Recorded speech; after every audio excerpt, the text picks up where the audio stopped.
begin today's cruise, we want to take just a couple of moments to tell you about the safety features of the vessel you're sailing on. As this is for your own comfort and safety, we'd be grateful if you could give us your full attention. Positioned around both decks are a number of lifebuoys. In the unlikely event of someone falling overboard, throw a lifebuoy in their direction whilst calling out "man overboard" as loud as possible. There is a life jacket for everyone on board the Jacobite Queen. Our jackets are adjusted to fit any size, and they are stowed within the red chests you see around the ship, and underneath the seat at the far end of the saloon. All have the life jacket symbol. Whilst travelling in the main saloon, please spend some time getting to know where all the exits are. There are also emergency exit windows on either side of the boat. Up on the upper deck, you'll find an open inflatable life raft and 6 orange-coloured buoyant apparatus. If an emergency happens, these will either set themselves free or be launched by the crew. These are essential pieces of safety equipment, so please do not interfere with them or try to use them unless we tell you to do so. If an emergency does happen, you'll hear 7 short blasts and 1 long blast on the ship's whistle. We want everyone to enjoy this cruise in comfort, so please do not stand on the railings or seats. Avoid running and keep the opening and shutting of doors to a minimum. And finally, the Highlands of Scotland is a beautiful part of the world. Please help us keep it that way by putting all your rubbish in the bins provided. Also, normal licensing laws apply, but please remember that there are special dangers on board a ship, so always consume alcohol in moderation. Thanks for listening. If you have any questions during your cruise, please just ask any of our crew members. We hope you enjoy today's cruise on board Jacobite Queen.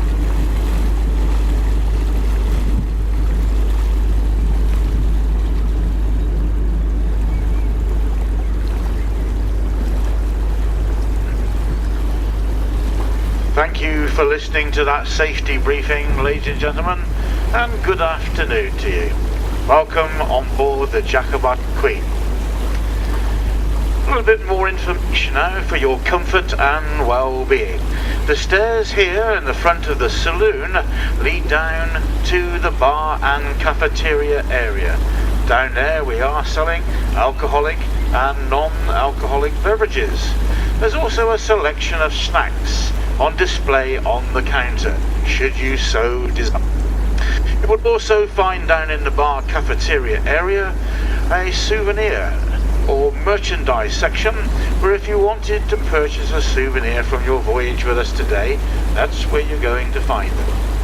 If we're not lucky enough to see Nessie this afternoon, then we do have her cousin down there, Jessie. The stairs to the rear of the saloon lead down to the toilets. As you walk down the stairs, it's ladies to the left and gentlemen to the right. At the front of the saloon, you'll see a selection of information brochures or leaflets regarding our voyage today. Please select one appropriate for your language and then keep it at the end of the day. We do have them in French, German, Spanish, Latin, Italian, Portuguese, Dutch, even one in English. So please help yourself to those. We do have Wi-Fi on board, so if you want to log on to Nessie Wi-Fi, it's free of charge while on the vessel today. Your crew today, we have Keith, our skipper, sailing the vessel for us. We have Kyle, Ken, Struan, and my name is Malcolm. Any questions, any worries, any fears, any concerns, just talk to a member of the crew and they'll be more than happy to talk to you. Can I please remind all passengers that this is a public place, even though we're on a ship, which means we come under Scottish law for no smoking at all, anywhere on the boat. And that also includes vaping. Thank you for that. So what are you going to see this afternoon on our voyage? Well, at the moment we're sailing down the very famous Caledonian Canal. A little bit more about that later. But over there on the left now, on the port side of the vessel, you can see down in the valley there, the River Ness. More about the River Ness in about 3 miles' time, when we get to the source, the beginning of the River Ness. We will in 3 miles be sailing into Tomnahurich, where one of our 29 lock gates are situated here on the canal. Once we get there, we may pick up a few more passengers. Once we're through the Loch, then we'll be sailing down the Caledonian Canal towards Loch Ness. Before we get there, we have to sail through Loch Fur, where we'll see Fur House. And then as we sail out into Loch Ness, we'll see Bona Lighthouse. Then the village of Loch End and Dirty Castle. On the Loch there'll be some facts and figures about the Loch, and then it wouldn't be a trip on Loch Ness without some stories about the monster. Down to Urquhart Castle, have a good look round Urquhart Castle, and on the way back you'll hear some stories regarding the speedboat attempt for the world record on water by John Cobb. Again then you'll hear the story of the 14-ton Wellington aircraft that crash landed on the surface of the Loch New Year's Eve 1940. Back into the canal, and then you'll hear a little bit of history regarding the Battle of Culloden. Where we are approximately now on the way back, then you'll hear the story of the 2 fiddlers that met fairies on their way into Inverness. But that's all in the future. We have over 3 hours now of sunshine, beautiful views. So all I want you to do now is to sit back, relax, and enjoy the beauty of the Highlands. I shall be back with you in a short while.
bianco.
réessayerai pas le...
Ladies and gentlemen, I promised to tell you a little bit about the Caledonian Canal. So here we are, sailing down a very famous Caledonian Canal. 66 miles long, 93 kilometres, 22 miles of that distance is man-made, 33 kilometres. Similar to the section we are sailing down now. The canal was originally designed as a safe passage from east to west and west to east across the Highlands. Too many ships were being lost around the north of Scotland, around Cape Wrath and the Pentland Firth. So they decided to build this safe passage. But it was designed and built to carry wooden ships with sails. Started construction in 1803 by a very famous Scottish civil engineer called Thomas Telford, renowned for building roads, bridges, aqueducts and canals all over the United Kingdom. Took 19 years to complete, so in 1822 it became completed. Well over budget and well over schedule for completion. Unfortunately, once it was completed, it became redundant. Oh no, I hear you say. Why was that? Well, somebody went and invented a thing called a steam engine, which meant the boats could be made larger and larger, and iron and steel. And when they were over 30 metres long, they were too long to fit into the 29 lock gates that control the water level on the Caledonian Canal. The largest boat that can sail on the canal today is the Lord of the Glens, and she only just fits into the chamber of the lock. The canal was completed or dug out by a group of people called navigators. Today they're just called navvies. 200 men worked on digging out the canal any one day. Each man was contracted to move 2 tons of material a day each. No mechanical equipment then, it was all down to pickaxe, shovel and a wheelbarrow. Very hard work. Today the canal is mostly used by tourists, holidaymakers, people with their yachts and their cruisers, and the odd fishing boat still uses it as a safe passage rather than going round the north of Scotland.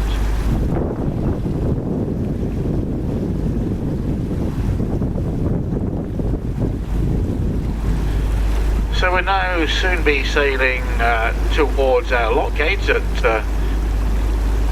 Tomnahurich, and there, once inside the chamber, we will be picking up some passengers. So what's going to happen? Hopefully we've bribed the lock keeper sufficient to keep the gates open for us so we can sail into the chamber of the lock gate, and then the gates will close behind us and we're trapped.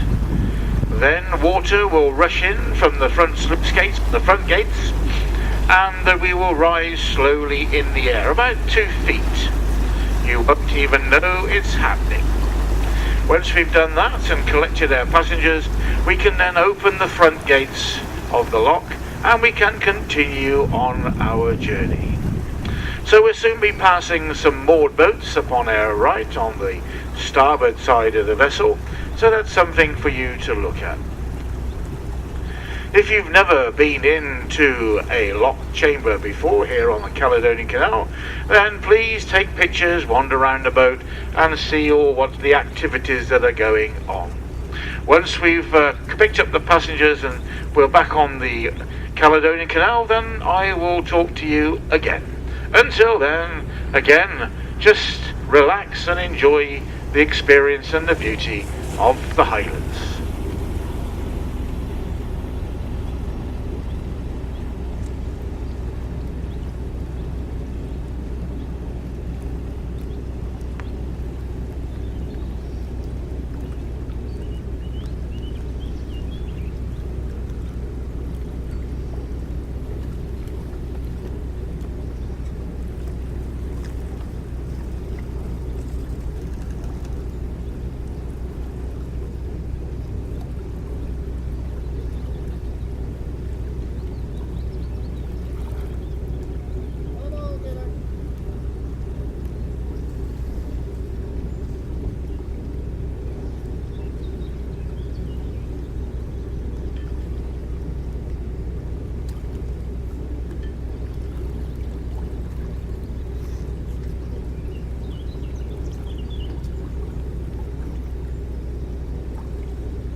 bestie of the year for this.